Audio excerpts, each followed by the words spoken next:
Então, que nesse assunto que gera tantas dúvidas, tantas polêmicas, que o Senhor nos dê a clareza do entendimento da palavra, da simplicidade da palavra, e a fé nos nossos corações para estarmos satisfeitos com as respostas que temos agora e, ao mesmo tempo, aguardarmos com tranquilidade, com esperança, quando tudo vai acontecer, com certeza muito maior, muito mais esplêndido do que a gente pode imaginar.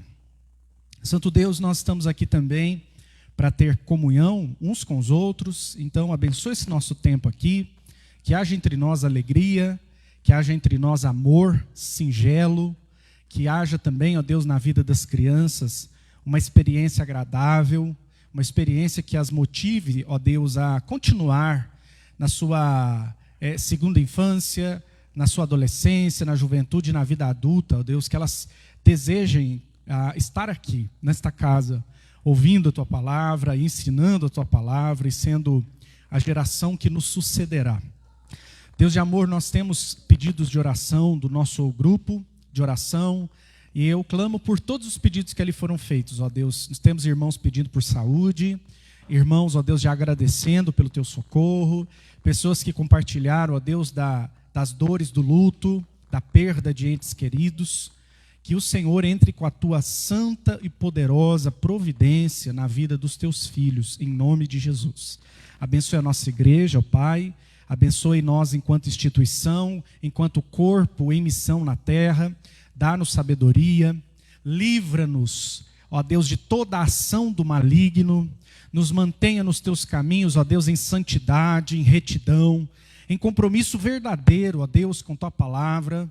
Que nós sejamos conhecidos, ó Deus, de todas as pessoas, não porque somos, mas porque temos o Senhor como nosso Deus e Te obedecemos com fidelidade. Em nome de Jesus Cristo, nos abençoe agora e nos leve depois, no término do estudo, para casa cheio de esperança, cheio de alegria, cheio de convicção na salvação que temos em Jesus. E é no nome dele que eu oro e agradeço. Amém. Amém. Muito bem, pode as crianças irem para a salinha e nós vamos aqui seguir o nosso estudo.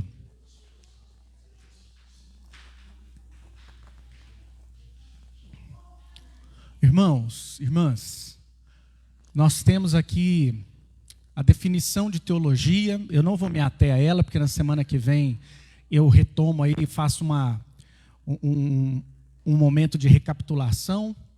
Nós estudamos as obras de Deus, a doutrina do homem em relação a Deus. Nós já estudamos a obra de Cristo. Já vimos também... Acho que tem hora que esse negócio está travando, hein? Aí trava e depois passa tudo, né? A obra de Cristo. Vimos a aplicação dessa obra redentora. Vimos também... Vamos lá. A doutrina da igreja. Vimos semana passada os meios de graça. E hoje nós vamos adentrar na escatologia ou a doutrina das últimas coisas. Será que vai?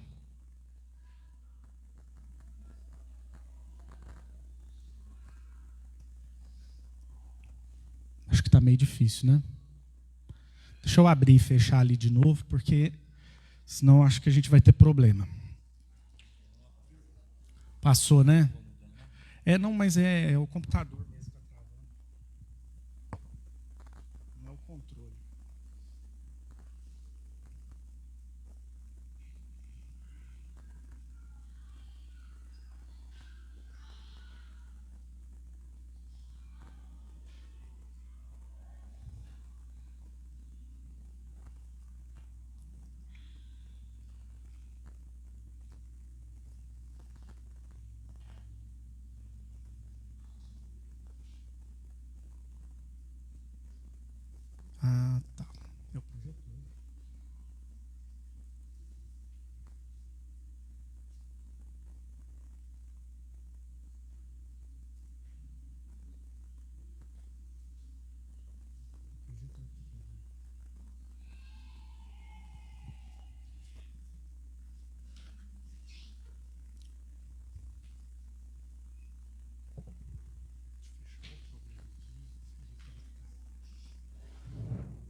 Obrigado.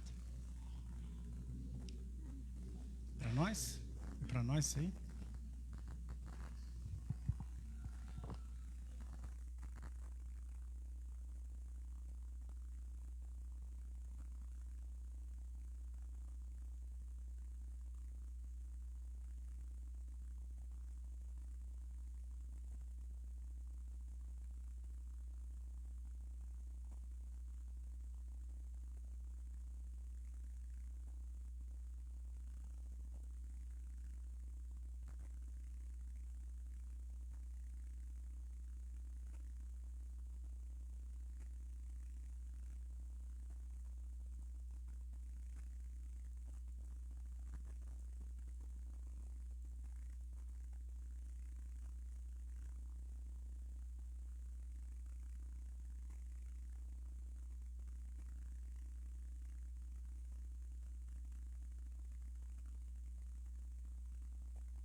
Ô, gente, tem que ter fé, hein?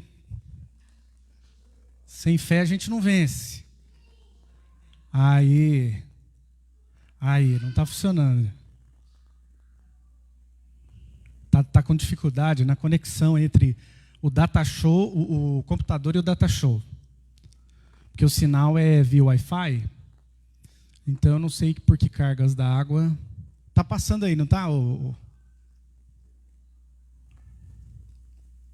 Então, meus irmãos, eu vou abandonar isso daqui e a gente vai ao que interessa.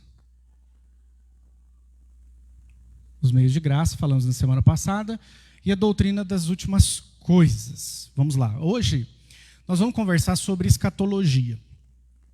Escatologia é uma subdivisão, é um subtema da teologia que vai falar sobre os últimos acontecimentos, a volta, a segunda vinda de Cristo.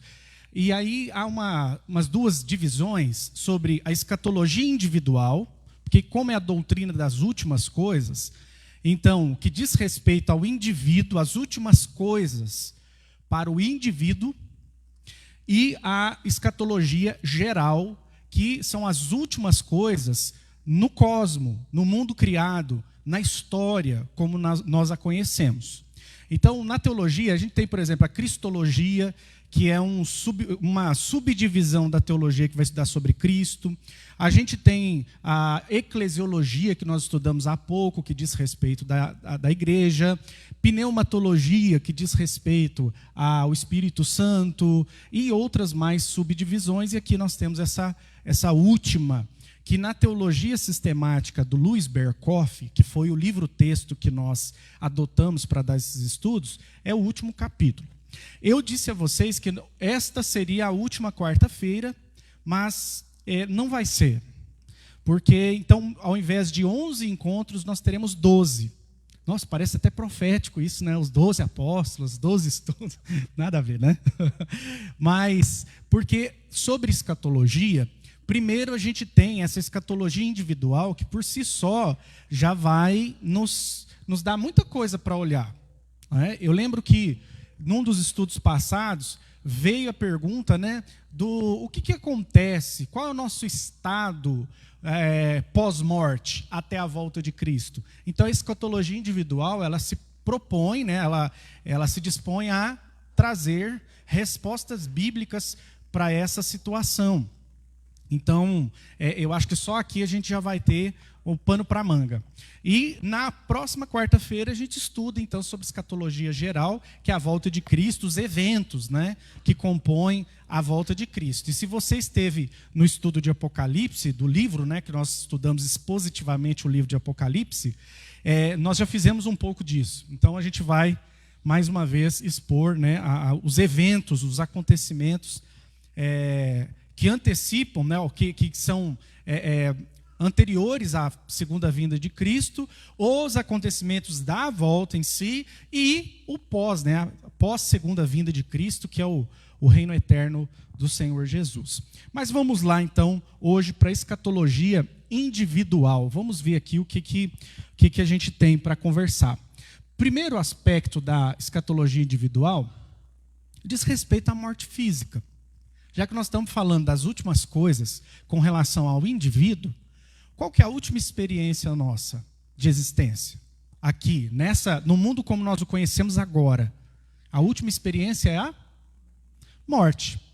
E Louis Berkhoff define morte como sendo o término da vida física, pela separação, e daí essa palavra separação é a palavra de ordem, quando nós nos referimos à morte, é a separação da vida física do corpo da alma.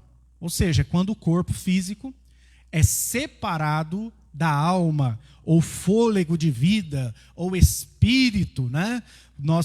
Quando o reverendo Andrei estudou com vocês, mencionando sobre dicotomia e tricotomia, sobre a doutrina do homem, nós, reformados, somos de tradição dicotômica. O que significa isso? Que alma e espírito para nós é a mesma coisa. É a natureza espiritual do ser humano. O ser humano logo é matéria e espírito, alma vivente, não é? Quando Deus sopra em nós. E aqui a gente precisa entender uma coisa muito importante, que o ser humano, ele é matéria e espírito. Ele não é só uma coisa ou outra, e ele não existe sem essas duas coisas na sua plenitude. Então, quando Deus cria o ser humano, um ser humano, como Deus assim também propõe na ressurreição, nos restaurar a ordem primeira, nós somos seres materiais e espirituais. Quando Jesus voltar, no reino eterno de Cristo, quando nós morarmos com Deus e Deus conosco, lá nós seremos alma, espírito, corpo, o quê? O que nós seremos? Nós seremos um ser humano. E ser humano é matéria e espírito. Nós seremos humanos, como Deus nos criou lá no Éden, a sua imagem e semelhança, certo? Daqui já dá para você pensar um pouquinho como é uma anomalia, como que é uma aberração a morte. Porque a morte é a separação do que nunca deveria ser separado. Nós estamos falando de quando o ser humano morre, quando há essa separação do corpo e da alma, é uma coisa totalmente despropositada. É uma coisa completamente fora da lógica da criação de Deus. Nós estamos falando da consequência de uma tragédia, do caos. Não é? Então, bem, vamos lá. Quando a gente olha, aqui nós temos, na Bíblia a gente vai ter N textos bíblicos que vão falar da morte. Mas eu quero ler esse aí com a igreja, Mateus 10, 28. Você pode abrir lá? Quem achar, pode ler, por favor. Mateus, capítulo 10, versículo 28. É muito interessante o que Jesus fala aqui nesse texto.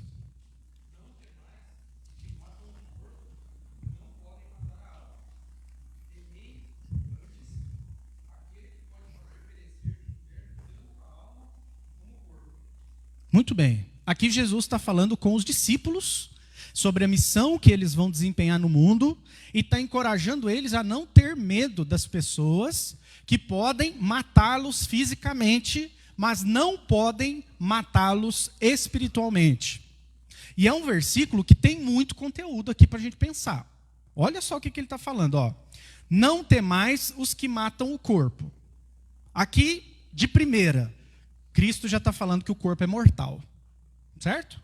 Então é possível que o corpo seja na missão, enquanto os discípulos estiverem pregando e tudo, pode ser que eles sejam presos e mortos. Então quer dizer, a morte é uma realidade que Jesus está expondo. E ele diz assim, não temam os que matam o corpo, mas eles não podem matar a alma. Opa, então a alma é imortal? Parece que sim. Parece que sim. Agora, continua. Temei antes aquele que pode fazer perecer no inferno tanto a alma como o corpo. Aí aqui está falando, quem que é esse que pode fazer perecer no inferno o corpo e a alma? A quem devemos temer? Deus. Então aqui ele já traz a ideia. Então parece que haverá um dia de julgamento em que Deus fará alguns perecer no inferno. Aqui já traz uma outra realidade, que o inferno existe. Certo? Por que eu estou falando isso? Vocês vão entender mais na frente, porque tem umas teorias, muitas teorias, a respeito desse assunto morte e estado intermediário, de pessoas que vão falar que não existe essa coisa de morrer e ser julgado, de que não existe esse negócio de inferno. E aqui Jesus está deixando bem claro, meus discípulos, não tenham medo dos seres humanos, porque eles podem matar o corpo, e o corpo é mortal. Mas, depois dessa realidade, tem algo muito mais sério, muito mais importante, que é o encontro com Deus. E nesse encontro com Deus, que é o que realmente nos interessa, diz que lá, nesse momento, o Senhor fará alguns perecerem, tanto o corpo quanto a alma. Ou seja, então o corpo também será preparado para ser lançado no inferno. Aqui a gente entra até numa outra questão, que é a dupla ressurreição. Que os salvos serão ressuscitados no corpo, e aí, novamente, seremos corpo e alma. Agora livres do pecado, mas corpo e alma, natureza material, natureza espiritual, para a redenção com Cristo, para a vida eterna com Cristo. Mas e os que não morreram em Cristo, ou na volta do Senhor Jesus, serão encontrados em rebelião contra Deus? Também serão ressuscitados e dado a eles um corpo, para sofrerem de corpo e alma, para perecerem de corpo e alma eternamente no inferno. Então vamos lá, escatologia individual. Primeiro ponto, morte. A morte é a anomalia, é a aberração em que o ser humano que foi criado com duas naturezas, agora tem uma dessas naturezas ceifadas, que é o corpo. É a separação do corpo e da alma. Não é? A separação. O corpo morre e a alma morre também? Não, exatamente. Uma coisa importante, quando a gente se refere à morte, nunca é um aniquilamento ou a cessação da existência. Então não é um cessar da existência. Ah, morreu, acabou. Biblicamente, é assim que funciona? Se a gente for pensar assim, ó, morreu, acabou o casamento? Acabou. Morreu, acabou a preocupação, comprar, vender, pagar conta, ganhar dinheiro?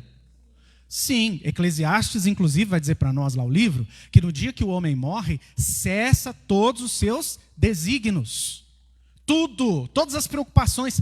Mas fique tranquilo, tranquilo, que depois desta vida, se ficou aquela continha lá para você pagar, no dia que você morrer, você não vai estar preocupado com essa conta no minuto seguinte. Não estará.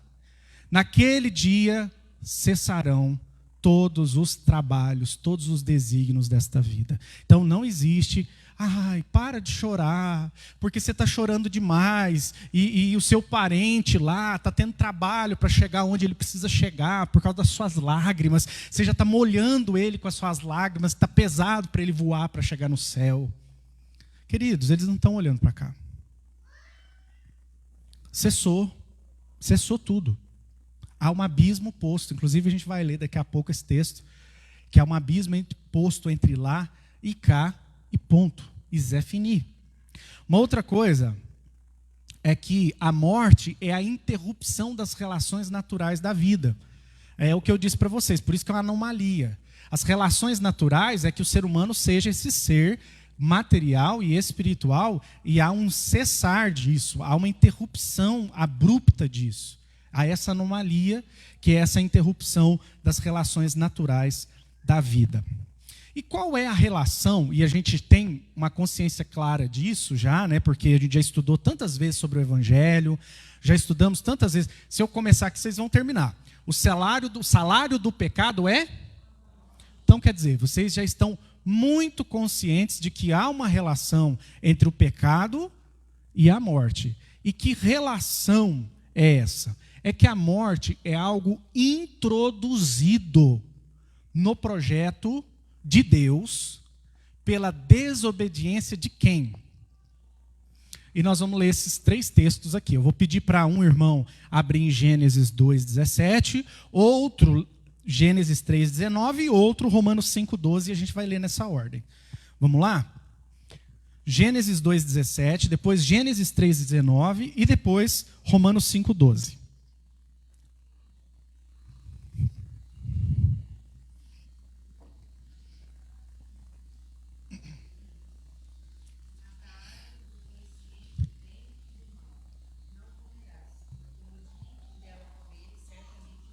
Opa, vamos lá. Quem falou isso? Essas palavras foram ditas por quem, Josi? Por Deus. Em que contexto? O que está acontecendo ali? Deus tinha criado Adão e Eva, os colocou no jardim do Éden. Faltava alguma coisa para eles? Não. Eles podiam comer do que ali naquele jardim? Eles tinham acesso ao quê? A tudo. Mas parece que há uma observação aí, né, Josi? A observação é que de uma árvore específica, esse ser humano não deveria comer. Certo? Então, quer dizer, é como assim, ó, pode tudo, menos isso. Menos isso. É importante para nós que fruto é esse, que pede que esse é de goiaba, jabuticaba, não é?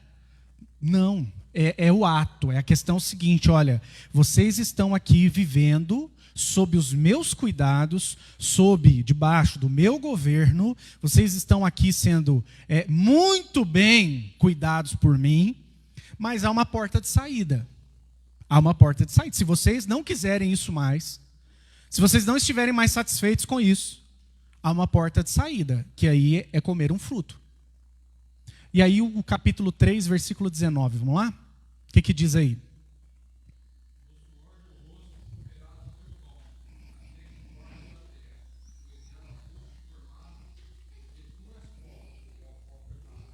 Parece que aí o leite já derramou, né? Parece que aí o leite já derramou. Veja só, Deus disse para eles, não comam, porque há uma consequência. Se vocês comerem, ou seja, se vocês não quiserem mais se submeter ao meu governo e viver a vida do jeito de vocês, beleza, estarão por conta própria. Agora, estar por conta própria é um problema muito grande para nós, porque Deus é autoexistente. Você e eu não. O ser humano não é autoexistente. Ele depende de Deus para viver. Para viver daquele jeito bonito lá, aquele jeito, sabe, matéria, espírito, em harmonia. A imagem de Deus, bonito, vivendo bem, abundantemente. Se não está no Senhor, se não está conectado a Ele, não tem jeito. E agora, como eu disse para vocês que a palavra de ordem é separação, se eles comessem, certamente eles morreriam. O que Deus está querendo dizer para eles aqui? No dia que vocês comerem, se comerem, nós seremos separados. Vocês estarão fora. E aqui eles estão fora, né? Porque aí já é o veredito de Deus. Deus traz um veredito para a serpente, que ela seria esmagada pelo descendente, que é Cristo. Há um veredito para a mulher, porque agora ela daria à luz filhos em dores. O prazer dela seria para o seu marido e ele a governaria. Ou seja, a partir daquele momento, parece que há uma guerra entre os gêneros estabelecida. E para o homem é dito claramente, você tinha tudo para a sua subsistência, mas agora para comer você vai ter que trabalhar, você vai ter que suar. A terra, ao invés de te ajudar, ela vai produzir cardos e abrolhos, ou seja, ela vai dificultar o seu trabalho. E depois de muito trabalhar, você será um rei. Não, depois de muito trabalhar, você vai voltar a ser pó. Porque do pó você veio e agora você vai voltar para lá. É um estado de humilhação. Lembra? O barro, o pó, é elevado à dignidade de imagem e semelhança de Deus. Mas isso não foi suficiente. Agora eu quero ser igual a Deus. Não é essa a tentação que a serpente propôs? Pois bem, o ser humano que é pó e quis ser igual a Deus, voltará a ser pó. Agora num estado de humilhação. E é muito interessante como que a morte nos humilha diariamente. Não é? E quando eu falo de morte, a gente pensa logo no sepultamento de alguém, né? Quando perde alguém. Mas a morte ela é uma vizinha. Aliás, ela é uma hóspede constante, diária com a gente. Porque é o envelhecimento, é a limitação dos movimentos, é a dificuldade de gestão, é o sono já dificultado, é o cabelo branqueando, é a memória falhando, os dentes ficando gastos e tudo mais. Ou seja, é um estado de humilhação. A gente não vai... A Bíblia diz que aquele que está no Senhor agora, do justo, ele vai de glória em glória, né? Dia em dia, ou é como o dia, né, que vai raiando até ser dia perfeito, né? Porque há uma esperança, louvado seja Deus por isso. Mas o homem sem Deus, ele na verdade ele não vai de luz em luz, nem de glória em glória, ele vai definhando, porque depois de tudo trabalhar, volta ao pó. Ou seja, daqui para frente é só para trás. Essa é a situação da humanidade aqui em Adão. Vamos lá, Romanos 5,12. Alguém leia para nós, por favor?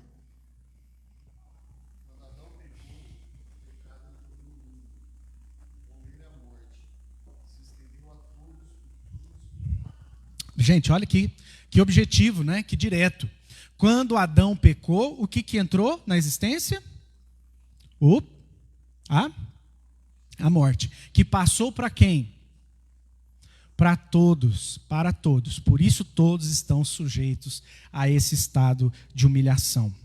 Nós já falamos sobre isso, mas lembrando, a Bíblia apresenta a morte como estranha e hostil. Ou seja, nós nunca lidaremos com naturalidade com a morte. Sei que você já estudou em biologia, e uma das regras básicas da biologia é que desde planta aos animais, né, nasce, cresce, reproduz e parece que esse ciclo tranquilo, né? Parece que é isso mesmo, é o normal, não é? E aí o carbono volta a ser carbono e tudo continua dali em diante, não é? Mas beleza, como que você e eu lidamos com a morte? Seja a nossa, no nosso envelhecimento, no nosso tempo, que quanto mais o tempo passa, mais consciência a gente tem de que o tempo acaba. E como que a gente lida com a perda de pessoas que nós amamos? É natural, gente? Mesmo aquele pai, aquela mãe que viveu seus 80 e tantos, 90 e tantos anos, quando eles partem para os filhos, aqueles filhos que de verdade têm afeição por seus pais, né? Que têm o carinho devido, qual que é o sentimento? Se sentem arrasados. Porque é como que no âmago, lá no nosso ser, lembra? Eclesiastes também diz para nós que Deus colocou em nós a eternidade sem que a gente pudesse discernir o que ela é. Deus colocou em nós um clamor por vivermos para sempre, ou seja, para sermos imortais. E aí há uma série de tentativas, desde do cicatricure, que passa para tirar o pé de galinha, a aquele homem ou aquela mulher que quer que seja erigida uma estátua e que o seu nome seja escrito nos livros de história. É um desejo permanente de que assim, não esqueçam de mim, eu quero continuar existindo. Porque a morte, ela é uma anomalia, e sempre será. Então, por favor, quando você for no sepultamento de alguém, e você encontrar ali o seu amigo, a sua amiga chorando, né? Próximo ao caixão do ente querido, não fala para ele assim que não chora, você vai ficar bem, sabe? É que Deus levou para ele, é porque Deus precisava de mais um anjo no céu. Para com isso, não fala nada, dá um abraço só, sabe? Diga que você está lá. Se a pessoa precisar de você, se ela perceber que você pode ser útil para alguma coisa, pode solicitar. Mas fora isso, não tem o que dizer. A não ser em hora propícia, e também não é naquele momento, para quem perdeu, não é. Na hora propícia você pode falar do evangelho e da esperança da vida eterna. Que se essa pessoa quer suplantar a morte, somente pela morte e ressurreição de Cristo. Agora, quanto ao mais, um pastor que marcou a história de Casa Branca, também aqui, porque já era um trabalho que já tinha sido começado aqui, ele tinha um ministério voltado, já falecido, um ministério voltado para esse momento, que era o reverendo Jonas Uski. Ele tinha, no momento do velório, ele entrava, ele era um sujeito que, andando de carro, ele viajava muito, ele parava na cidade, ia no velório ali, onde estava velando alguém, ele não sabia quem era, mas ele pedia, chegava lá, pedia para dar uma palavra, e ele usava aquele momento como oportunidade de evangelização, porque é uma grande oportunidade. Não para os que perderam necessariamente, mas para os demais que estão lá, porque, como diz Salomão, há mais sabedoria naquele momento do que numa festa, porque ali é o destino de todos os homens. Então, é também uma oportunidade de evangelização, mas quando você for conversar com um ente querido, lembra disso, não é natural, não é normal. Mesmo para nós que cremos na ressurreição, é um momento de muita dor. Para aqueles que não creem na ressurreição, é momento de desespero, de profundo desespero. Tá? Ok? Vamos lá, mais.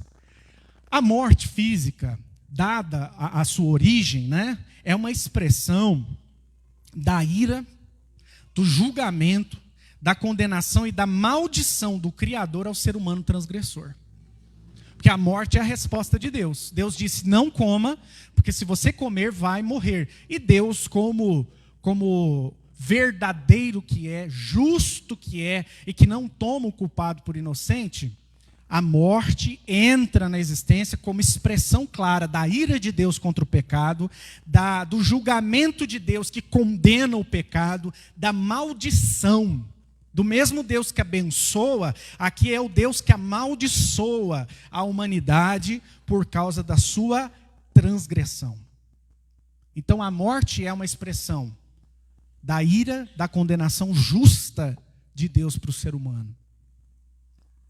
Às vezes a gente para e fica pensando assim, olha, por que Deus deixa?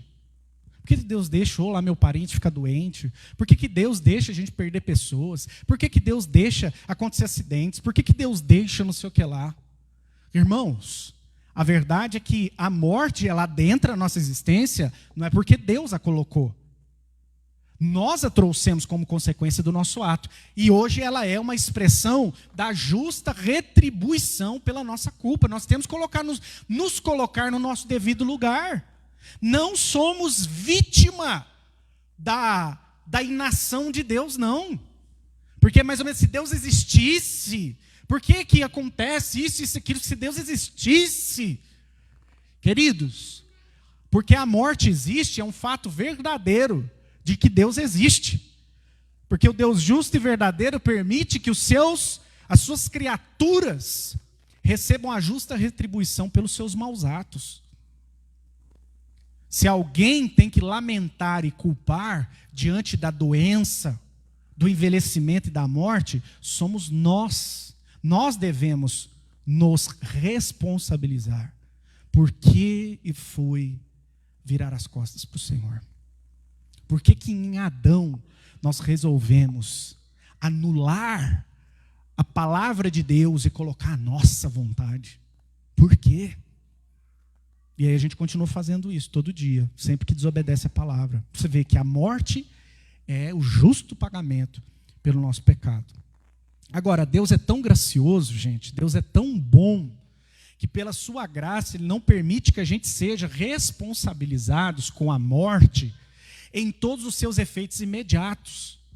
Porque a morte, eu brinco que ela vem nas suas parcelas, sabe? É tipo o carnê das Casas Bahia, ou aquele carnê da BV Financeira que você comprou seu carro parcelado, e a morte vem, primeiro, com a morte espiritual.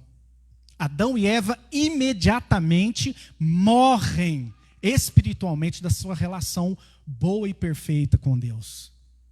E depois todos os demais que nascem, e nascem já com o pecado original, seja aquele bebezinho mais lindo, né? Né, Dani? Né, Fernando? Já nasce em delitos e pecados, ou seja, já nasce morta em delitos e pecados. Por isso Cristo diz para Nicodemos, é preciso nascer da água do Espírito, porque o ser humano, quando ele nasce, espiritualmente ele está morto. A sua natureza material, humana, existe, mas a sua relação com Deus está morta. A segunda morte, a morte física, que é a segunda parcela. E a terceira e última, que é a parcela final, é a morte eterna, a separação eterna. Separação, volta lá. O ser humano nasce separado de Deus. Depois, mais adiante, ele é separado do seu corpo físico.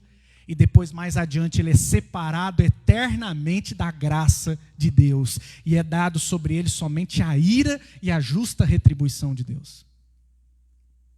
Deus é tão bom que Ele poderia ter feito isso imediatamente, de uma vez, com Adão e Eva e com todos nós, de uma vez, numa tacada só. Mas Deus, por sua graça, e já tendo o seu plano eterno de redenção, Ele então vai entregando a dívida do homem parceladamente, e ao mesmo tempo, ao longo da história, cumprindo os seus decretos para a vinda de Jesus, para a morte de Jesus, para a ressurreição de Jesus, para a vinda do Espírito Santo, para nos reviver espiritualmente. Olha que coisa maravilhosa, porque a graça vem, o primeiro ato de Deus é nos fazer nascer, agora não mais da carne, mas da água do Espírito. Aquele ser que nasceu só carne, porque nasceu carne é carne, agora nasce do Espírito Santo. Então ele passa a ser, de novo, um ser vivente. E agora não mais a imagem de Adão, mas a imagem de Jesus, do homem perfeito. Segunda ressurreição, ou a segunda reversão dessa separação de morte, é quando Cristo voltar e Ele vai nos ressuscitar. Ressuscitar. Que coisa maravilhosa. A morte será vencida e nós seremos refeitos de novo como seres humanos perfeitos. E a última, vida eterna com Deus. Que coisa maravilhosa, Ele reverte todos os efeitos do pecado. Todas as parcelas da morte, a morte e ressurreição de Jesus reverte. Amém? Coisa maravilhosa, né? Então a relação que há entre morte e pecado é que o pecado, o pagamento do pecado é a morte. Simples assim. Que, afinal, no fim de tudo aqui, no resumo, quem é o responsável? Nós somos. Então ninguém que, em face da morte de alguém, ou até na proximidade da sua própria, pode atribuir culpa a Deus. Deus é o Deus de vivos. Né? Deus é um Deus de vivos. Mas, e o significado da morte para os crentes? Até agora eu falei de forma geral o significado da morte para a humanidade que caiu em Adão. Mas e para você que é crente? Porque a Escritura Sagrada, ela vai trazer para nós de uma maneira muito clara que aquele que tem o Filho tem o quê? Tem a vida. Quem tem o Filho tem a vida. Quem está em Cristo Jesus passou da morte para... Não é ele mesmo, o Cristo, que diz assim, eu sou o caminho, a verdade e a... E não é ele mesmo que diz que nele nós temos vida abundante? Ou seja, parece que todas as consequências do encontro de Jesus com a gente, né? De Cristo se revelar para nós, quando nós estudamos lá a aplicação da obra redentora, né? Da justificação, da regeneração, tudo faz com que a gente saia de morte e seja colocado na vida. E é mesmo, antes estávamos escravos da morte, do pecado, mas fomos libertos. Toda expressão bíblica no Novo Testamento para aquele que é convertido não é mais expressão para aquele que está perigando morrer, nem que está morto. É para alguém que já recebeu vida. Então, qual é a relação, né, da morte com o crente? Porque ele já foi liberto do pecado e dos seus efeitos. Quem está no pecado tem a justa retribuição da morte, nas suas três parcelas. Agora, se não há mais pecado, se você crê no Senhor Jesus e não há mais pecado, isso já foi pago, então já não há mais morte. Não há mais morte. Jesus já morreu a minha morte. Jesus já ressuscitou. Ou seja, já fui liberto. Acabou. A gente não morre mais. É assim que funciona? É ou não?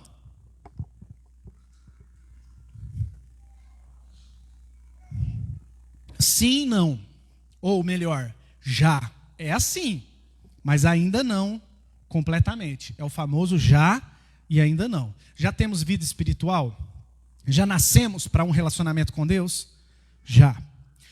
A nossa morte física, que era também consequência do pecado, já foi paga na morte física de alguém perfeito, satisfazendo a justiça de Deus? Já, Jesus já morreu. Então a minha morte não é para me justificar e nem pagar os meus pecados. Cristo, a morte dele, porque a minha não paga nada. Né? Não vale um centavo furado. Não é? E a morte eterna, a condenação eterna, a morte de Jesus realmente nos salva da ira vindoura? Sim. Então quer dizer, já livres, já libertos das consequências da morte. Mas ainda morrendo fisicamente. Aí a pergunta que vem, por que o crente ainda sofre com a morte física? Porque essa, das três mortes, porque essa ainda é uma realidade para nós. Agora, aqueles que estiverem vivos na volta de Jesus, não terão que passar por ela, serão transformados. Mas na natureza dos eventos, a gente ainda sofre com ela. Louis Berkhoff vai dizer o seguinte, sobre a morte física do crente. Tudo isso tem um efeito benéfico sobre o povo de Deus. Ele está dizendo, é bom que os filhos de Deus, que o povo de Deus morra fisicamente. É benéfico que a gente envelheça, que a gente fique doente, é benéfico. Por quê? Porque ele diz, porque serve para humilhar o orgulhoso, mortificar a carne, reprimir o mundanismo e promover a disposição espiritual. A morte do crente já não é mais um pagamento pelo pecado, mas é um ato de Deus que é benéfico, é um benefício de Deus para que nós que ainda estamos aqui nessa carne, que ainda é pecaminosa. Já justos, mas ainda vivendo a realidade da carne em nós, da corrupção. Ainda com uma carne corrompida. É bom que a gente morra mesmo. É bom, porque senão essa carne que é propensa ao orgulho se tornaria ainda mais orgulhosa, porque tem crente orgulhoso, viu? Ah, porque eu sou um homem de Deus, cheio do Espírito Santo. É bom porque é a oportunidade que a gente mortifique essa carne e reprima o nosso mundanismo, para nos fazer lembrar que a gente também vai perecendo e vai se encontrar com o Senhor. E ainda que o nosso encontro com Ele já não seja mais fatal, já não seja mais para a morte, aquele verdadeiro convertido, ele tem temor do Senhor. E temor inclui respeito, a reverência, submissão. Porque um dia nós estaremos com o Senhor. E isso não nos causa nenhuma palpitação? Eu sei que eu já estou em Cristo, mas quem não treme em saber que vai se encontrar com o Senhor? Isso é importante, como diz aqui, para que a gente promova sempre uma disposição espiritual. É bom para que a gente não seja materialista. É bom para que a gente entenda que há um tesouro muito mais rico em outro lugar e não aqui. Porque olha, ainda morrendo, o que tem de igreja pregando o reino da terra, o que tem de gente falando sobre o acúmulo de coisas aqui, já pensou se não morresse? Então nós ainda morremos como um ato da graça de Deus. Até nisso, Deus age com graça para que a gente caminhe bem até o dia do encontro com Ele. Faz sentido para vocês aqui? Certo? Então, o primeiro assunto nosso com relação à escatologia individual é a morte, que é uma consequência direta do nosso pecado. Morte que significa separação desse corpo físico, a separação da alma desse corpo físico. O corpo que perece, mas será ressuscitado no dia de Cristo, e a alma que não perece. Jamais aniquilação. Jamais o ser humano deixar de ser quem ele é, a sua persona, não é? Mas é uma separação. Agora vamos para o estado intermediário. O que é o estado intermediário? Tá bom, pastor, então eu já entendi. Todos os seres humanos morrem em consequência do pecado. Os crentes também ainda morrem, porque o já e ainda não, já salvos, já somos da vida, mas ainda afetados pela morte. E isso é até um ato da graça de Deus, porque é uma maneira de Deus sempre nos trazer para perto dele, nos fazer lembrar que somos pó, não é? Tá, mas e aí, quando eu morrer? No exato momento, morri, e agora? E esse momento até a volta de Cristo, o que o Senhor me fala? Nós vamos para onde? Nós ficamos como? Qual será o nosso estado? Beleza, vamos lá. Existem algumas teorias. E, gente, eu vou falar dessas teorias, mas assim, não estou dizendo que nenhuma delas é certa. Todas são heresias. Tá? O que eu vou falar para vocês aqui são heresias, não é a maneira que a gente crê. Certo? É que são teorias. Vários segmentos cristãos ou pós-cristãos, porque, por exemplo, Testemunha de Jeová. Testemunha de Jeová começa, a genealogia começa primeiro na Reforma Protestante, surge o movimento batista, de batistas surge a Igreja Adventista, da Igreja Adventista surge Testemunha de Jeová. Testemunha de Jeová já não é cristão mais. Já não é mais cristão, é uma seita e não é mais cristão. Mas descende da religião judaico-cristã. Certo? Então, as teorias que nós vamos ver aqui são teorias que vêm de ramos ainda cristãos de alguma maneira, ou já pós-cristãos. Ou já nem são cristãos mais, mas vêm de uma raiz cristã. Primeira, é a ideia que Berkhoff chama de ideia moderna, e eu acredito que moderna, para a época dele, deve ser o século XX, da ideia do Hades Sheol. Do Hades e Sheol. Sheol e Hades é a mesma terminologia, só que uma em hebraico e outra em grego, para se referir a mundo dos mortos, ou mundo inferior.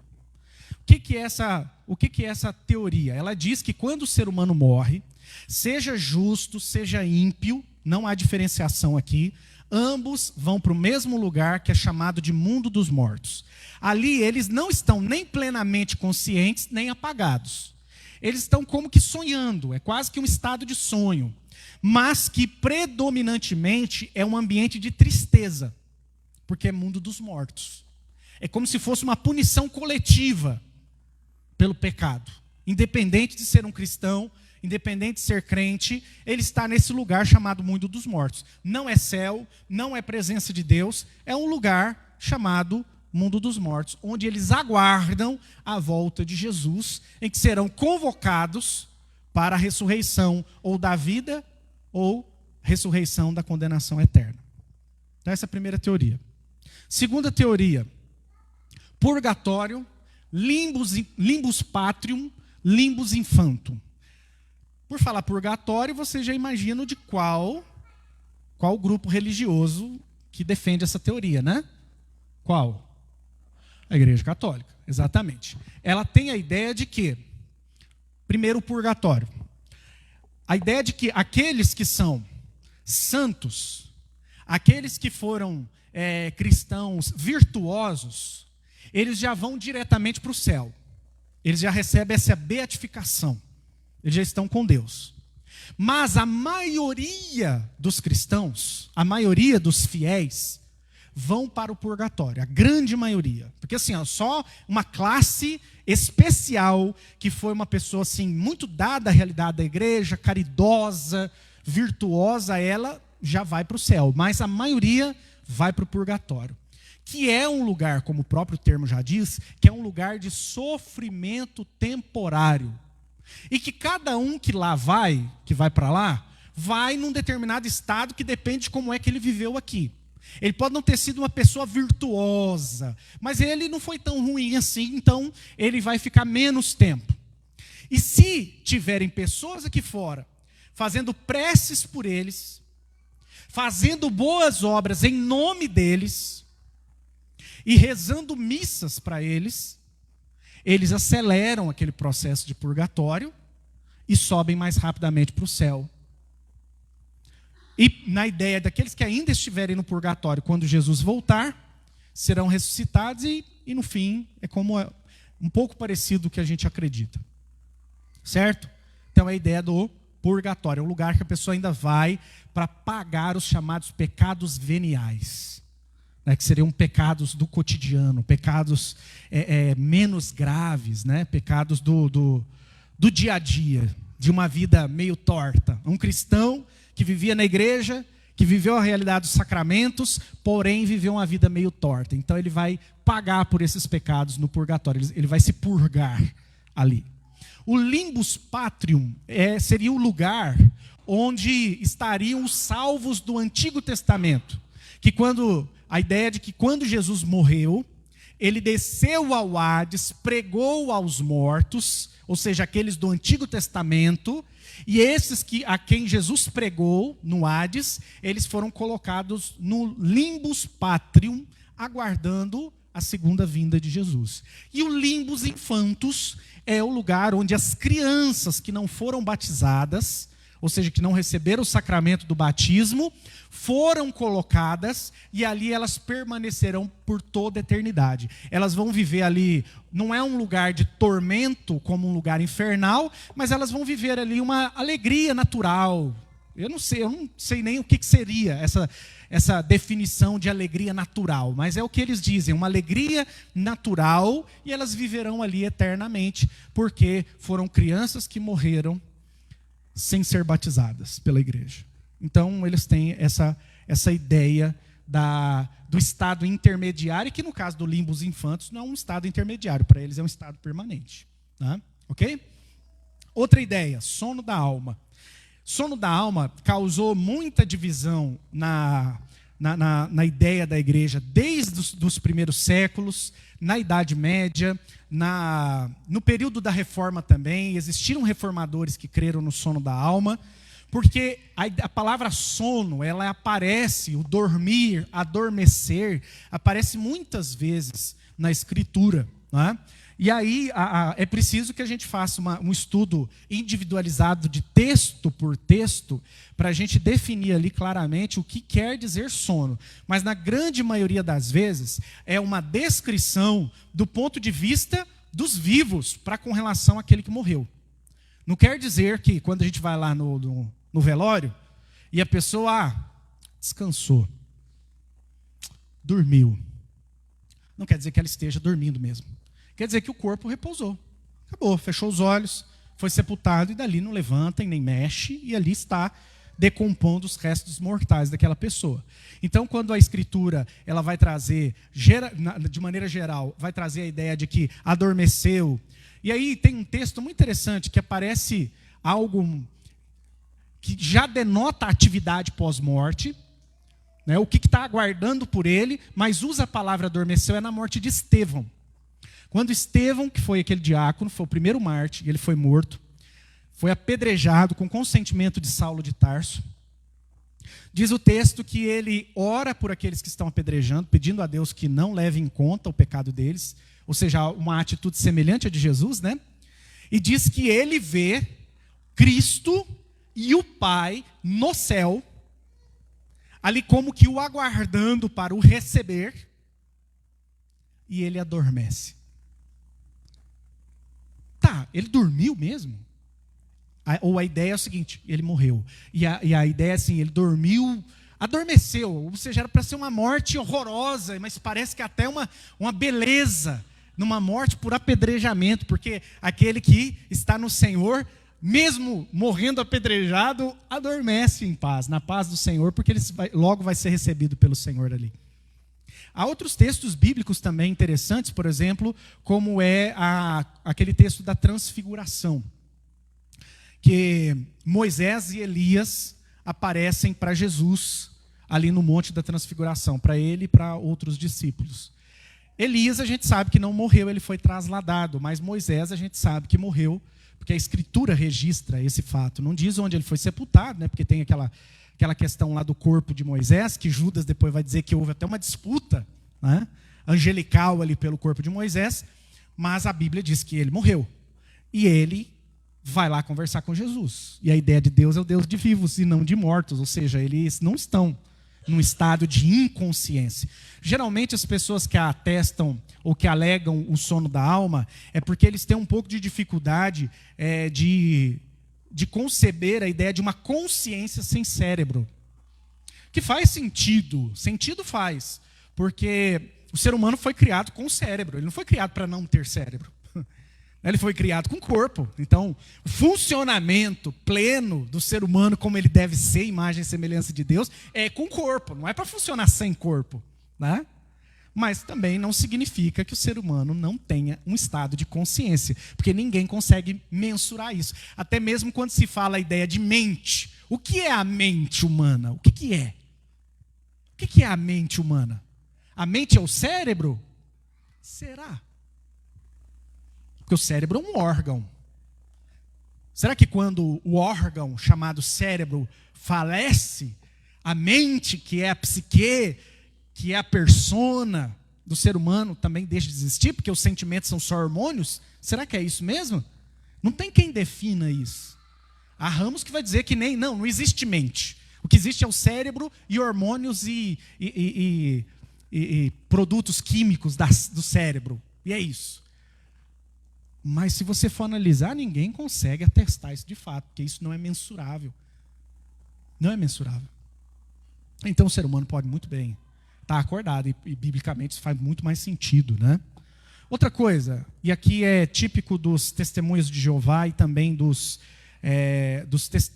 adventistas, o aniquilamento. Deus vai fazer com que aqueles que pecaram, e aqui não diz respeito ao estado intermediário não, isso aqui já é o pós também, porque eles creem que quando o ser humano morre, ele entra em estado de sono. Então isso aqui é a realidade tanto para o testemunho de Jeová quanto para o adventista. Morreu, dorme. Não vê nada, não sabe de nada, não entende nada, e está ali, não está com Deus, não está lá, não está cá, não está em lugar nenhum. Ele está num estado de inconsciência. E quando o grande julgamento chegar, os que forem condenados serão aniquilados. Simples assim. Aniquilado é realmente fulminado. Ele vai deixar de existir. Ele não vai existir, ele vai ser destruído. Certo? E vai acabar. Então a imortalidade para eles, ela é condicional. Porque se ele foi vencedor, se ele estava do lado certo, na hora certa, então ele vai ter imortalidade. Mas se não, se ele não era adventista ou testemunho de Jeová e morreu nesse estado, ele vai ser aniquilado. Então a imortalidade, como a Bíblia diz que nós somos seres imortais, né? Temos início, mas não temos fim, porque a nossa alma não morre, para eles a alma morre, dependendo da condição de como é que você vai ser julgado naquele momento. Né? Então, para eles, a ideia de um inferno eterno, de condenação eterna, da própria palavra de Jesus aqui em Mateus 10, 28, que a gente tem que temer ao Senhor, que faz perecer tanto o corpo como a alma no inferno. Né? Então, eu não sei como que eles lidam com esse fato de que do inferno, que Jesus tanto vai falar no Evangelho de Mateus. O próprio Cristo vai falar no Evangelho de Mateus, de lugar de choro, de ranger de dentes, no lugar que o fogo nunca para de queimar e o verme nunca para de comer. Né? Eu não sei como é que eles vão, como que eles lidam com esses textos. A alegação é até bonita, porque eles vão dizer assim: se Deus, que é um ser bom, como é que ele vai condenar alguém eternamente ao sofrimento? Não, porque Deus é bom, ele aniquila, deixa de existir. Ou seja, ele dá o benefício da sua presença para os que foram aprovados, e os que foram reprovados, ele não dá nada, acabou. Mas a Escritura vai dizer que há uma dupla realidade de salvação e de condenação. O Evangelho diz isso. E por último, um segundo período probatório, que seria a oportunidade do seguinte: não, a pessoa morreu sem Cristo, ok, não, ela ainda vai ter uma oportunidade até Jesus voltar. Nesse estado intermediário ali, vai haver um bom trabalho ali para que a pessoa, de alguma maneira, se converta e se arrependa. Parece até bonito, né? E eles usam vários textos bíblicos do Novo Testamento para tentar argumentar, e parece até bonito, mas aqui pende ao universalismo, né? Que no fim todo mundo vai ser salvo, porque se depois da morte ainda há alguma oportunidade, mas quem que não se converte depois da morte, né? Se for pensar, né? Como é que vai ser isso? Aqui já não precisa mais de fé, né? Porque morreu, aí você já viu tudo, né? Aí você já não precisa crer. Aí é só olhar os fatos, né? E aí a pessoa ainda teria uma segunda oportunidade, né? Quantas mais oportunidades, né?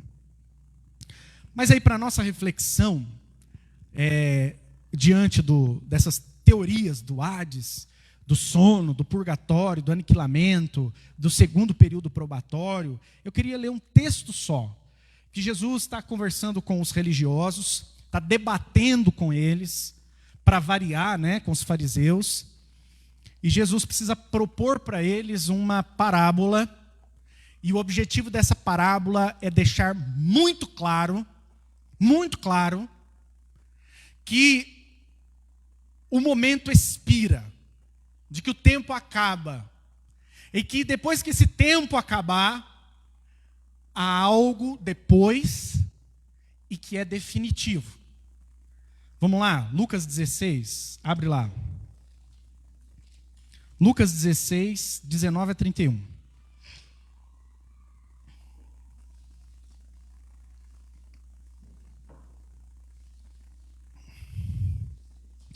Lucas 16, 19 a 31.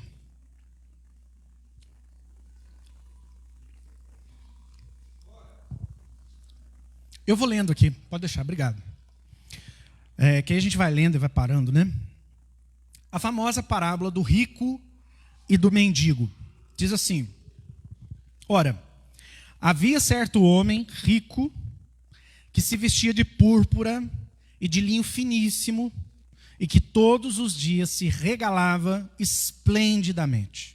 Então, há um primeiro personagem aqui, que a descrição que Jesus faz, assim, se a gente fosse descrever ele hoje, nós falaríamos, né, de corrente de ouro no pescoço, de roupa de marca, roupa cara de grife, e que vive só no camarote, que vive uma vida regalada esplendidamente. Então, é carrão, camarote, pulseira de ouro, relógio de ouro, ou seja, é um cara que vive a vida dos sonhos na ideia materialista humana.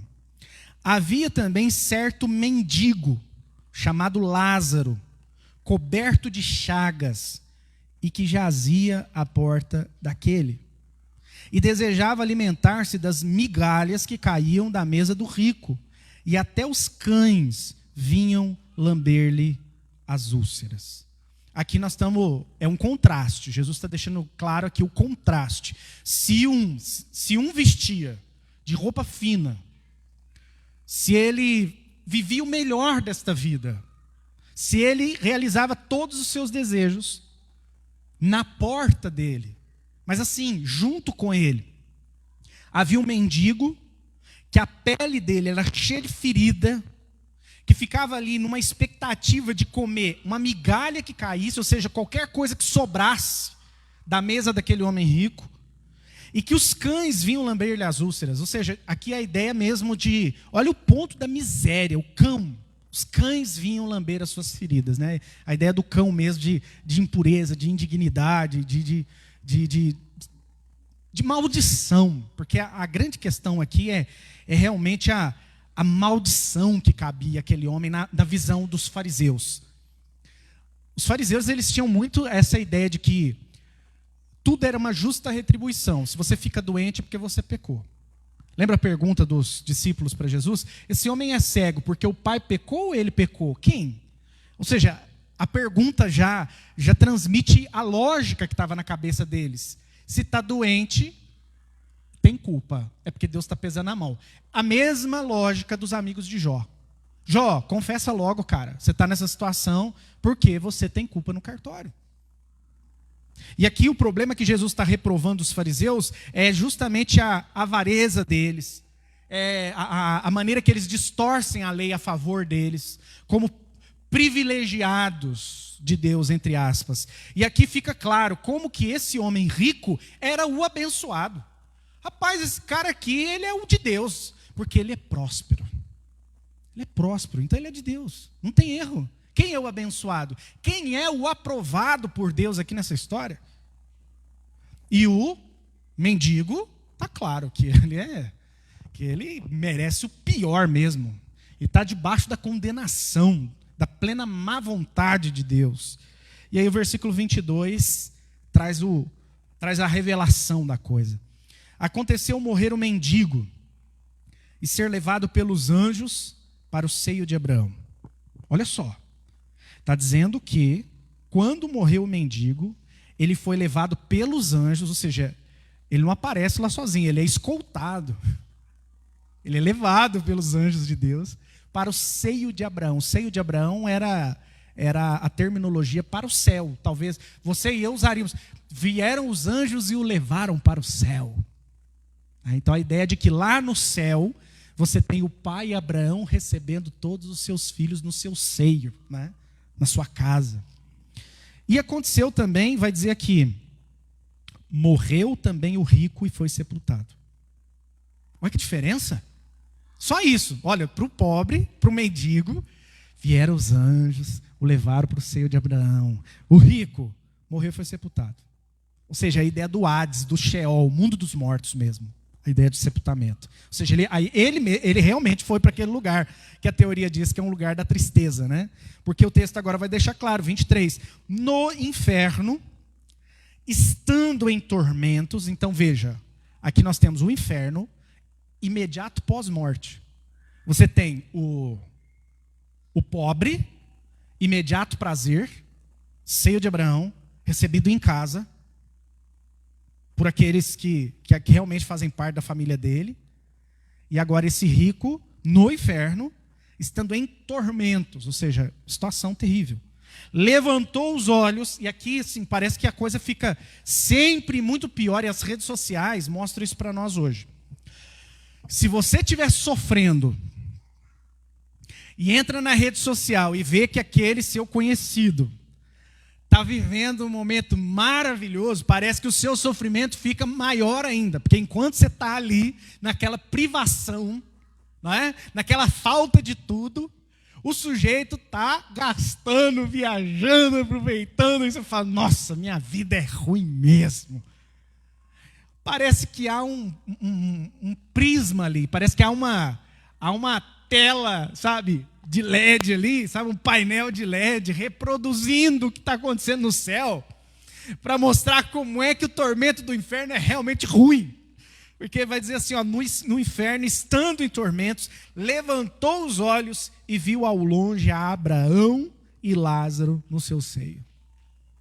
Rapaz, de lá ele vê o mendigo que todo dia jazia à porta dele, recebendo muitos benefícios, e ele em tormento. Então, clamando, disse, aí agora que a porca torceu o rabo, ele clama, Pai Abraão, tem misericórdia de mim, e manda Lázaro que molhe em água a ponta do dedo, e me refresque a língua, porque estou atormentado nesta chama. Olha, agora o mendigo, né, cheio de ferida, que o cachorro lambia, vai saber se ele virava a cara para esse mendigo de nojo, né? Agora não, pode, molha o dedo dele, nem sei se ele lavou a mão depois que chegou aí, mas pede para ele pingar uma gotinha de água aqui para aliviar o meu tormento nesta chama. Disse, porém, Abraão, filho, lembra-te de que recebeste os teus bens em tua vida e Lázaro igualmente os males. Agora, porém, aqui ele está consolado, tu em tormentos. Claro que a ênfase da parábola aqui é a ênfase que os fariseus davam. Qual ênfase? A ênfase de você recebe aquilo que você merece. A ideia do ele fez tal coisa, ou ele sofreu tal coisa, e agora Jesus está discutindo não do ponto de vista da graça, mas do ponto de vista da lei, que era onde os fariseus estavam, que era a lógica deles. E Jesus diz, olha, ele recebeu só os males em vida, mas você só os benefícios. Agora, ele está recebendo os benefícios e você os malefícios. É a justiça sendo aplicada.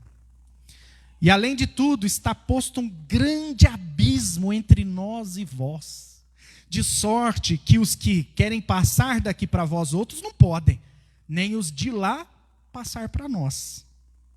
Ou seja, não tem transição, não tem aquele negócio, não dá para transferir paciente de uma ala para outra. Cada um fica na que pertence. Então, replicou, Pai, eu te imploro que o mandes à minha casa paterna, porque tenho 5 irmãos para que lhes dê testemunho, a fim de não virem também para este lugar de tormentos. Agora então, beleza, eu entendi, não dá para eu ir aí, não dá para ele vir aqui, mas então pede para ele, que está em melhor situação que eu, pede para ele ir lá falar com os meus irmãos, porque na toada que está, daqui a pouco eles também estarão aqui comigo. Respondeu Abraão, eles têm Moisés e os profetas, ouçam-nos. Mais ou menos assim, eles têm a Bíblia, não precisa Lázaro ir lá. Eles têm Bíblia, eles têm a palavra de Deus. Mas ele insistiu, não, pai Abraão, se alguém dentre os mortos for ter com eles, arrepender-se-ão. Não, mas eles vão ficar perplexos quando virem esse homem que voltou dos mortos para contar para eles. Parece que o rico ainda quer usar o mendigo de secretário, né? Manda ele vir aqui trazer uma gota d'água. Manda ele lá. Falou, rapaz do céu, ainda tinha mania de mandar, né? Porque estão acostumados a mandar tudo, né? Abraão, porém, lhes respondeu, se não ouvem a Moisés e aos profetas, tampouco se deixarão persuadir, ainda que ressuscite alguém dentre os mortos. Irmãos, isso aqui não é o relato de uma cena, tá? Isso aqui não é o relato de uma cena real. Isso é uma parábola. Eu preciso que vocês... Não que não exista parábola a partir de acontecimento real. Mas aqui, entenda o seguinte, Jesus está confrontando a lógica dos fariseus de que se você é próspero é porque está com Deus, se você está sofrendo é porque está sem Deus, ou mesmo aquelas lógicas, como muitos deles pensavam que, os saduceus pensavam que não tinha vida pós-morte. Então Jesus propõe uma parábola em que fica muito claro que o padrão de justiça humano não é o mesmo de Deus. Outra coisa, Jesus deixa claro que depois desta vida há uma outra realidade. E que a vida aqui é um divisor de águas para como será a vida lá. Então não dá para pegar essa parábola, tá? Então a parábola, ela geralmente traz um ensinamento central, talvez até um pouco mais de um, mas são elementos criados, construídos para transmitir uma verdade central. A verdade central aqui para aqueles homens é que ouça Moisés e os profetas. Ouça a palavra de Deus. Porque a vida vai acabar. E a justiça e o padrão de justiça que muitos adotam não é o padrão de justiça de Deus. E serão surpreendidos naquele dia. Entendeu? E depois não dá para mudar de lugar, nem de lá para cá, nem daqui para lá. É definitivo. É isso que a parábola está falando. Certo? Beleza? Só que ao mesmo tempo, dentro de todas essas imagens que Jesus cria, e claro, e a Bíblia interpreta a própria Bíblia como Eclesiastes, como em Hebreus também, que vai ser dito que é dado ao homem viver uma única só vez, depois disso o juízo, né? E outros textos mais que o próprio Cristo traz dessa realidade do dia do julgamento, que Paulo muito vai falar, e nós conversamos aqui no dia que nós falamos sobre o tempo, que o tempo expira, que ele é um recurso limitado, né? Especialmente a Bíblia vai falar disso, relacionando com a volta de Cristo que está perto. Então, à luz de tudo isso, eu chego a algumas conclusões. Primeiro, esse texto, ele não vai me inferir sono de alma e uma espera para saber o que vai acontecer. Parece que ele já me joga numa realidade clara de um pós-morte que já me lança numa realidade de salvação ou de condenação. Outra coisa, parece que não há aniquilamento não, porque o tormento do rico é um tormento definitivo e duradouro. Quando eu olho também, eu não vejo uma segunda chance. Pelo contrário, é muito claro, não há chance.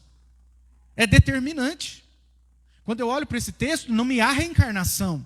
Parece que não há possibilidade, não é um joguinho que você game over e começa de novo, ou passa de uma fase para outra e vai aprimorando. Não há uma absorção pelo universo, que é até muito aceito hoje, é muito falado hoje, né? Não, quando a gente morre, a gente vira natureza, né? A gente se liga de novo ao universo, ao cosmo. Na ideia espírita e na ideia de algumas religiões asiáticas, a pessoa morre e depois de muitas reencarnações, ela evolui ao ponto de se unir ao nirvana, ao próprio Deus, universo.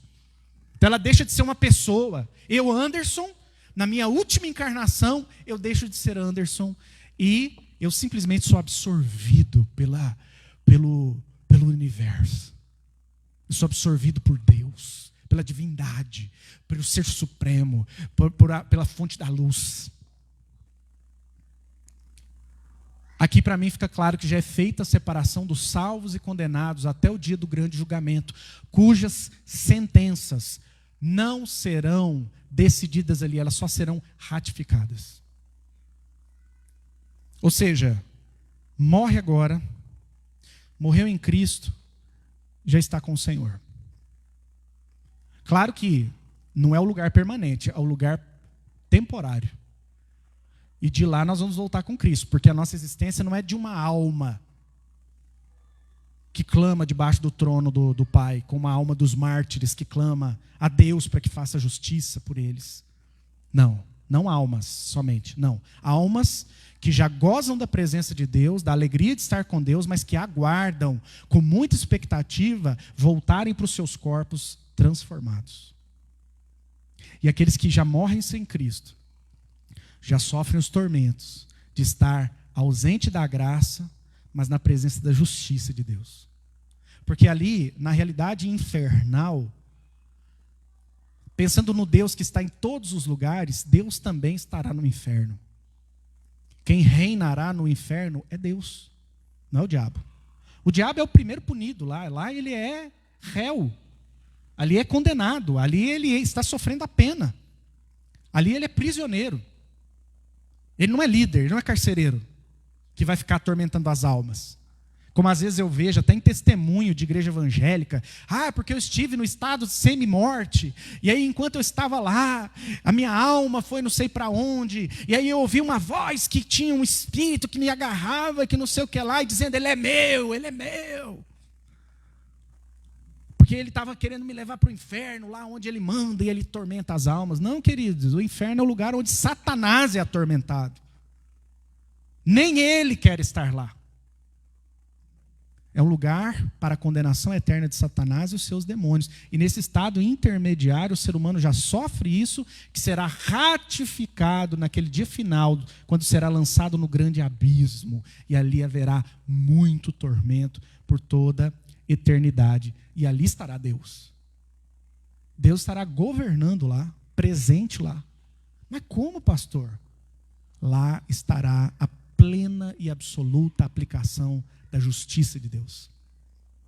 Deus é o Deus do inferno. Deus criou o inferno. O inferno é a destituição absoluta da graça e da misericórdia e a aplicação plena da justiça divina. E o céu? Ou melhor, a Nova Jerusalém, né? Porque o céu é temporário. Quando Jesus voltar é a Nova Jerusalém, aí nós vamos morar com Deus, né? Ali nós vamos viver a absoluta expressão da graça, do amor, da presença maravilhosa de Deus. Aquela presença que se você já viveu ou vive uma vida devocional abundante, sabe aquela alegria, aquela satisfação de chorar, de sorrir na presença de Deus em oração, aquele momento agradável em que você adora a Deus, que seu coração se derrama na presença dEle e que você sente ali que aquele é o lugar onde você quer estar e permanecer, é o lugar de onde você não quer se apartar, porque ali você experimenta uma paz indizível, você experimenta ali na presença dEle uma alegria diferente das alegrias de tudo que você já experimentou na vida. Então, é essa alegria mais multiplicada por não sei quanto. Porque lá você terá a plena presença. Aqui nós vivemos em parte. Porque ainda nesse momento de devocional, de quebrantamento e de prazer na presença de Deus, a gente ainda está em carne lá, né? Mas nós estaremos plenos numa carne não mais corrompida, mas perfeita, para desfrutar dessa presença de Deus eterna. Dúvida, gente? Não? Eu achei que vocês iam perguntar, achei que vocês iam me colocar em saia justa. Nada? Pergunte.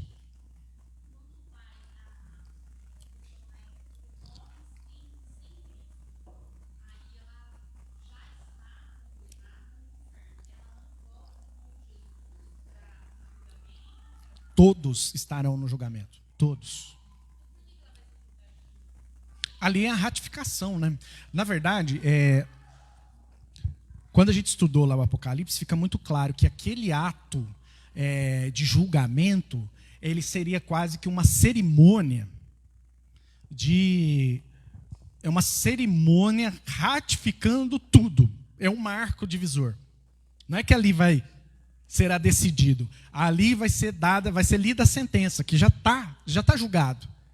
Mas ali vai ser um ato especial, porque todo o joelho vai se dobrar diante de Deus, de Jesus. Inclusive de Satanás, todos os seres, todos, dobrarão os joelhos e vão declarar que Jesus Cristo é o Senhor.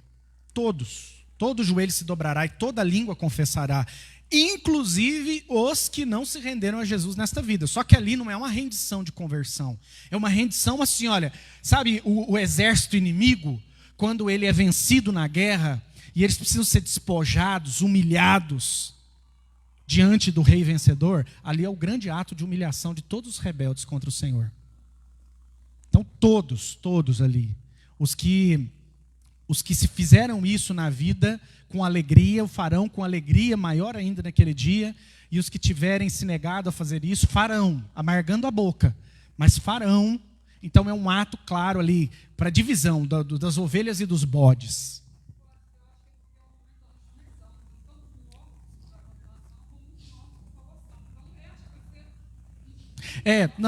Não é isso, Ju. Isso aí é parte do acontecimento, tem que ser, porque naquela hora todos receberão seus corpos. Mas como assim seus corpos?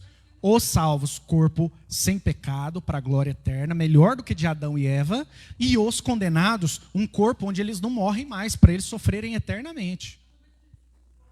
Exatamente. Só que o grande julgamento, a gente tem que entender que é o seguinte: Jesus não teve ali na cruz um grande ato de humilhação? O julgamento vai ser o grande ato de honra, que o Pai faz questão de que o Filho seja glorificado naquele momento. Exatamente. Não, na verdade, quando Jesus for glorificado e honrado, nós seremos junto com Ele. Nós vamos ter parte nessa glória com Ele, sendo parte com Ele, de tudo aquilo, de toda essa obra. E a nossa presença ali vai ser uma presença, a igreja vai julgar os ímpios. Nós vamos julgar os anjos, Paulo fala isso. Nós, igreja, julgaremos os anjos caídos e a humanidade sem Deus. Não quer dizer que a gente vai proferir sentença. Nós vamos julgar como? Os salvos estão lá. Ou seja, a graça de Deus, a misericórdia foi oferecida. Estão aqui, ó, as testemunhas. A presença deles julga vocês. Exatamente. Eles são os loucos que vocês desprezaram. Mas agora os loucos estão aqui testemunhando a rebelião e o fato de vocês não terem se rendido ao senhorio de Cristo. Nós vamos ter uma consciência muito melhor.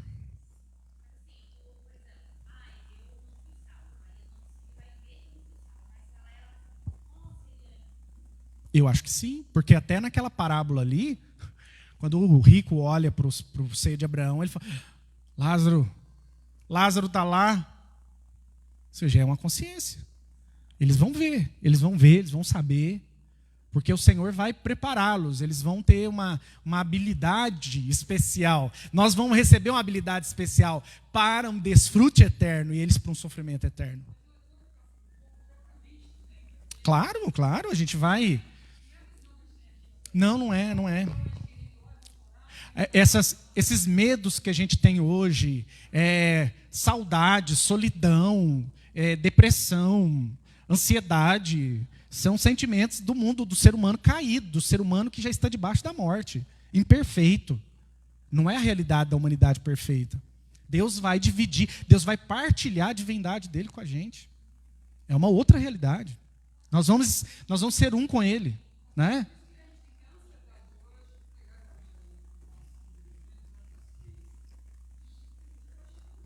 Vai chegar. E onde eles estarão?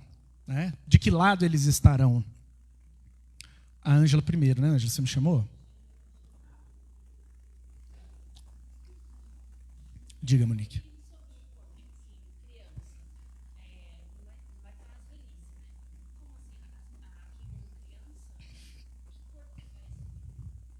Então, Monique, a Bíblia não fala. Não fala. Eu imagino, Anderson falando, né? Eu imagino que lá a gente, como não vai ter mais casamento, a ideia, pelo menos que passa, é que a gente não vai mais coabitar, gerar filhos, né? Então eu acredito que a gente vai ter ali um corpo pleno, sabe? Aquela ideia assim, qual que é a idade em que a gente está pleno, sabe? O top. Nós vamos alimentando da árvore da vida, nós estaremos sempre nesse estado de perpétua plenitude das nossas faculdades, do corpo em si, né? Então, eu acho que a questão, vai ter crianças, vai ter adultos, idosos, não, eu acho que não. Eu acho que todos vão estar nivelados numa mesma... Jesus disse assim, vocês serão como os anjos, lembra? Quando diz assim, com quem? Lembra a pergunta? Ela casou com um, ele morreu, casou com o irmão para suscitar descendência, morreu e tal. E 7 irmãos ela se casou para ter descendência e não teve. E quando eles morrerem, ela vai ser mulher de quem? Né? Na ressurreição, ela vai ser mulher de quem? E Jesus diz, vocês são tolos, por que vocês estão fazendo esse tipo de pergunta? Lá nós seremos como os anjos, não se casa, não se dá em casamento. Então, como os anjos são hoje, né? Qual é a forma dos anjos? Então, é até difícil, né? Porque os anjos, eles aparecem de diferentes maneiras, né?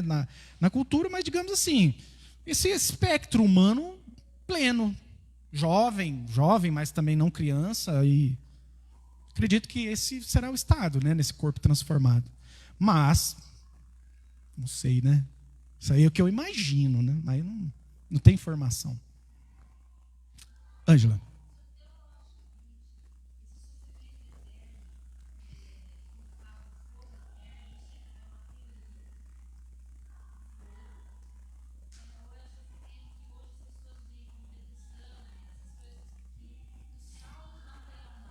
Então, também não sei te falar exatamente o que é. Mas, assim, na minha leitura, o fogo é figurativo. Porque quando Jesus usa a ideia do lugar em que o fogo nunca apaga e o verme nunca para de comer, Jesus está fazendo referência ao lixão de Jerusalém, onde lá não parava de queimar nunca. Lá estava sempre queimando, porque estava sempre jogando lixo, jogando entulho, jogando coisas lá. Então, quer dizer, era um lugar fedido, então a ideia do enxofre, sabe? Lago de fogo e enxofre. Ou seja, um lugar feio, fedido, que está sempre queimando. Um lugar de miséria, de sujeira, de impureza. Então, Jesus ele pega uma coisa do cotidiano, assim como falava do pastor, da ovelha, que era pegar uma coisa do cotidiano para trazer um ensinamento. Ele pega também uma coisa do cotidiano, que era repulsiva, para se referir, lá vai ser mais ou menos assim.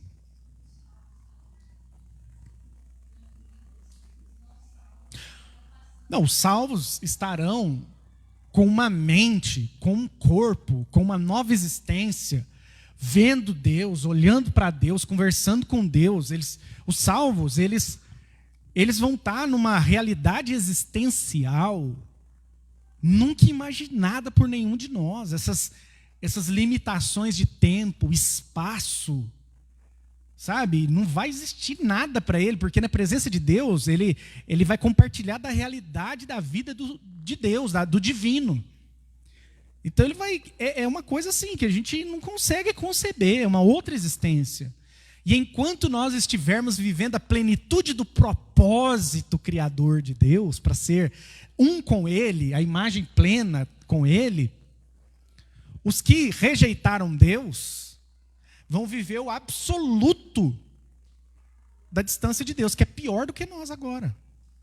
Porque nós agora não estamos no pleno da presença de Deus, mas ainda somos alvo da graça de Deus. Mesmo os ímpios hoje, vivos, são alvos da graça de Deus. Eles comem, eles passam o dia, tem o sol que brilha, tem a chuva que cai, pode casar, pode ter filho, pode amar, pode ser amado. Mas naquele dia, eles vão experimentar o todo de não estar com Deus. Então, mais ou menos assim, a questão do bem e do mal, que se fala muito na filosofia, que o bem, ou melhor, o mal é a completa ausência do bem. Que a escuridão é a completa ausência da luz. Então, o inferno será a completa ausência da graça de Deus. Será que vai se manifestar em depressão? Será que vai se manifestar em síndrome do pânico? Será que vai se manifestar em crises e mais crises? Olha, eu acredito que tudo isso e mais um pouco, né?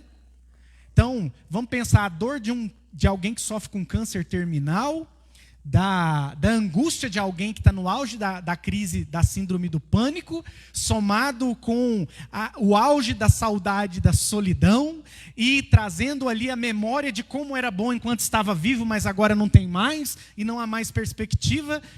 Vai imaginando tudo isso. Que você pode ter certeza que o céu vai ser muito mais do que a gente imagina, mas o inferno também, proporcionalmente, será muito pior do que a gente imagina. Então, se nem olhos viram, nem ouvidos ouviram o que Deus tem preparado para os seus, também nem olhos viram, nem ouvidos ouviram o que Deus tem preparado para os não seus. E assim, o que Deus? Deus vai colocar coisa, Deus vai jogar fogo lá? Não, Deus não estará lá. Na graça e na misericórdia, vai estar só a justiça. Você está entendendo? Ou seja, eles vão ter tudo que eles sempre pediram. O que os ímpios sempre pediram? Para Deus ficar longe, para Deus parar de importunar, e eles viverem a vida do jeito que eles quiserem. E é isso que eles vão ter lá. Ou seja, o inferno é completa ausência de Deus. Eles nunca quiseram Deus, eles vão ter isso. E nós aqui hoje queremos Deus, buscamos Deus, queremos aprender de Deus, queremos obedecer a Deus, queremos viver em santidade com Deus, porque nós queremos mais dele. E é isso que vai ser dado a nós. Nós vamos ter mais dele. É uma coisa muito simples. Né? Mais alguma pergunta?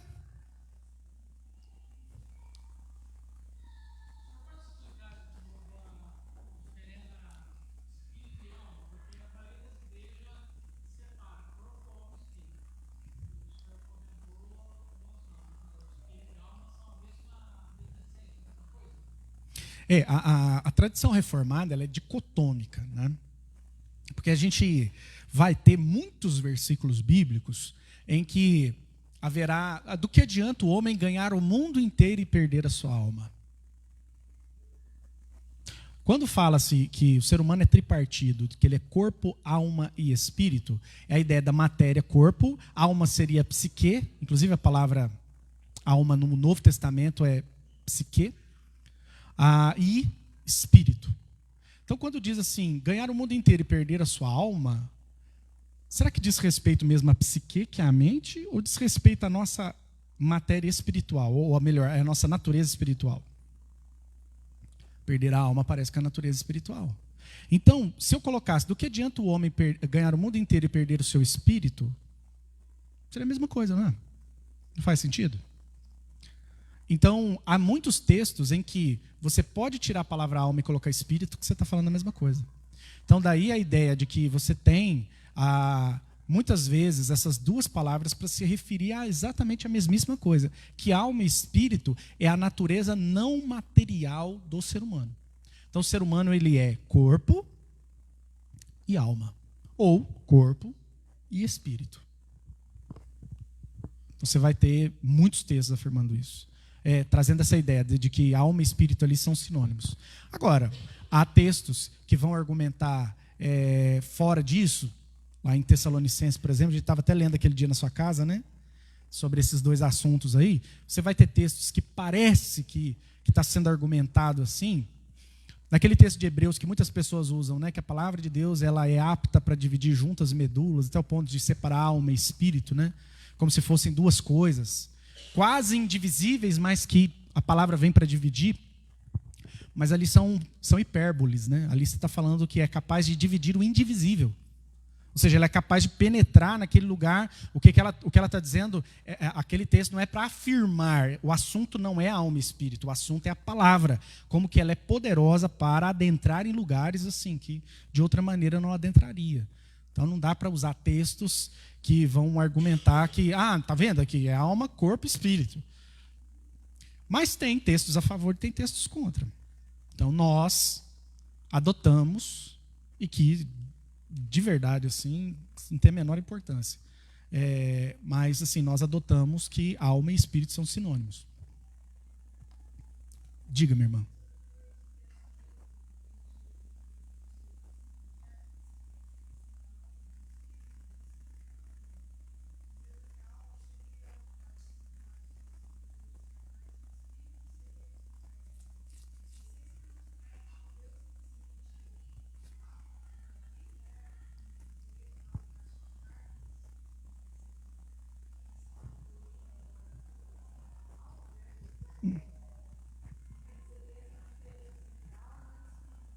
Tá, não, então aí já é um outro assunto, porque quando a gente fala desse espírito que milita contra a carne, é disso que a irmã está falando? Não, esse é o Espírito Santo de Deus, não é o nosso espírito. Que aí quando está falando assim do homem bipartido ou tripartido, está falando só do ser humano, é como ele foi criado por Deus. Lá Adão foi criado como? Corpo, alma e espírito, ou corpo e alma, ou corpo e espírito, como sendo a mesma coisa. Porque esse espírito que vem para lutar, para militar contra a nossa carne, e aí vamos pensar, se pensarmos em alma como desejo, alma como a nossa mente, tudo bem, pode partir daí, né? Agora, se você for falar, por exemplo, com alguém mais da linha comportamentalista, ele vai dizer que isso não existe, né? A mente não existe, que existe um cérebro que produz hormônios, e dependendo do hormônio, você vai sentir desejo de atração sexual, você vai sentir vontade de comer, você vai sentir desejo de comprar, você vai querer dormir, ou você não vai conseguir dormir. Então, na verdade, não existe mente. Eles vão dizer que não existe mente, né? Mas o que a Bíblia vai falar ali, a diferença é a nossa carne, é dela que parte os nossos desejos pecaminosos. E o Espírito Santo de Deus, quando a gente se converte, ele vem morar em nós, e ele é que vai mortificar, e é ele que vai suplantar esses desejos, para que ao invés de sermos irados, a gente tenha mansidão. ao invés de sermos avarentos, tenhamos contentamento e gratidão. Em vez de agirmos por impulso, a gente tenha domínio próprio. Mas esse espírito é espírito com E maiúsculo, é o Espírito de Deus. Gente, mais alguma pergunta? Henrique, se você morrer agora, você vai parar onde? Amém. Amém. Você falar, eu vou dormir, aí eu vou começar tudo de novo, né? Amém, gente? Então, beleza, né? Tranquilo, Valentim? Fechou a conta e passou a régua? Ô, gente, eu vi umas broa não, é umas roscas com fruta, como é que é? Fruta cristalizada, uns negócios assim, né? Bolo, uns negócios tudo sendo levado para lá. E vamos para lá, então? Vamos comer agora? Não, solta não.